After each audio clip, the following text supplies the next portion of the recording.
आतंकवादी के सामने खड़ा हुआ था, आंखों से आंखें मिलाने के लिए तैयार था, गोली का जवाब गोली से दे रहा था। और ये सब जानता था कि मैं बचूंगा नहीं। किसके लिए? मेरे परिवार वाले थोड़ी थे मानो।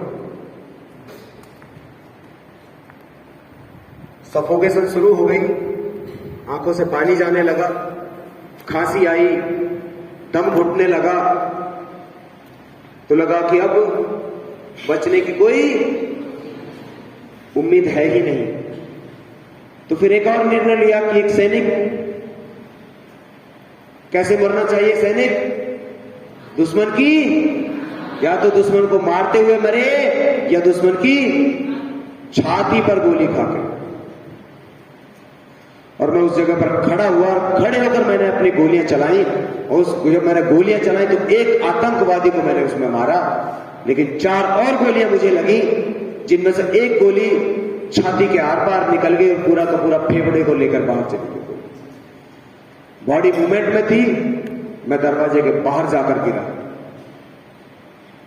मुझे हॉस्पिटल लेकर गए। उस रूम से एक रक्षक बैग रिकवर हुआ जो छोड़कर भाग गए थे आतंकवादी। 500 AK-47 के राउंड थे, 16 हैंड ग्रेनेड थे, ड्राई फ्रूट्स थे और अलग अलग उनके आइडेंटिटी कार्ड थे।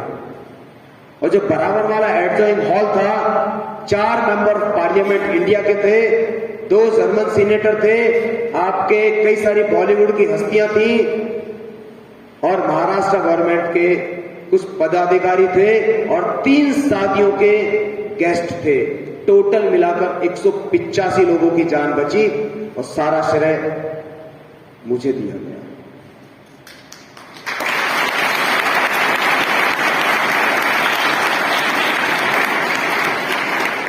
उसी के लिए भारत सरकार ने हॉस्पिटल गए तो डॉक्टर ने कहा कि ये व्यक्ति 3 से 4 दिन से ज्यादा जिंदा बचेगा नहीं।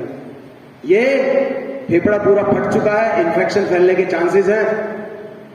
अभी भी स्प्लिंटर 100 से ज्यादा छाती के अंदर फंसे हुए हैं, पूरे चेस्ट वॉल के अंदर पूरे फंसे हुए हैं, अभी भी हैं। डॉक्टर ने कहा कि 3 से 4 दिन का मेहमान है। और जो जंग लड़ी वो उससे भी खतरनाक थी, क्योंकि वो जंग आईसीयू में थी और वो आधे घंटे 1 घंटे के लिए नहीं थी, वो लगातार 19 दिन तक मैं आईसीयू में जिंदगी और मौत के बीच में लड़ा और जिंदा लौटा वहां से। डॉक्टर ने कहा कि ये मिराकल है। क्या है? कि ऐसा संभव ही नहीं है और मैं दुनिया का अकेला ऐसा व्यक्ति हूं जिसकी छाती के आर पार AK-47 की गोली निकली हो, फेफड़ा पूरा फट चुका हो और व्यक्ति जिंदा खड़ा हो।